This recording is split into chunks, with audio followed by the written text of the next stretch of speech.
Welcome back to Sports Overtime. Brock Gutierrez back in our studio to recap Central Michigan's home season opener against Presbyterian. Brock, thanks for joining us again. Glad to be back. 49-3 win to open the season.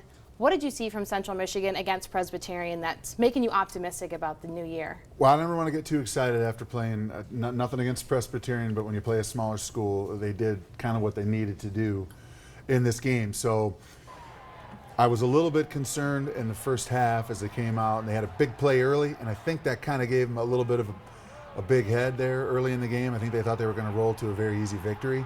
And then Presbyterian kind of stood up and punched them in the face a little bit, which sometimes that's a good thing. They made some adjustments at half, which in the past, I haven't seen a lot of that in the previous coaching staff. It's one thing Bonamigo's staff does very well. They made some adjustments at half, and then they poured it on in the second half, and that was good to see. So encouraging, but a much tougher test coming up this week in Oklahoma. From offense to defense. Absolutely. Without CMU's defense, it could have been a little bit of a closer game that first week.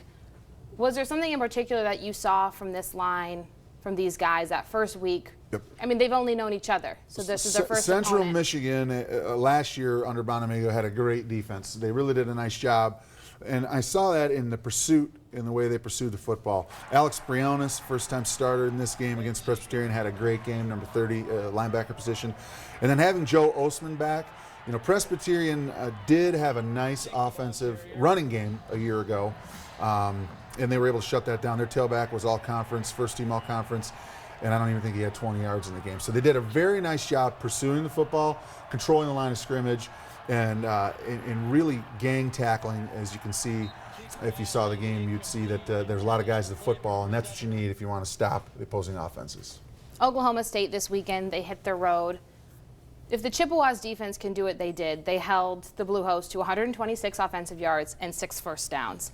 Against number 22 Oklahoma, what can that translate to? Is it possible? Well, I think it's a good start. Do I think it's going to happen this week? I don't think it's going to happen this week. Last year, one good thing is last year at Central Michigan, Central had Oklahoma State. They were leading in the third quarter. The only thing is now Oklahoma State knows that Central can actually play some football. They're not a very big college, not a very big school. In my heart, they're big, but across the nation, not very well known. They're going to have to play at the top of their game. If they held Oklahoma State to 126 yards of offense, yes, they could win. Do I think that's going to happen? I think Oklahoma State's a little bit better than Presbyterian. But if they come to play hard and they play their assignments and they play with fire and intensity, anything can happen. So fire up chips, and we'll see what happens for Saturday at noon. All right, thanks, Brock. Like you said, Saturday at noon, Central Michigan takes on number 22 Oklahoma State. We'll have those highlights on 9 and 10 News at 11.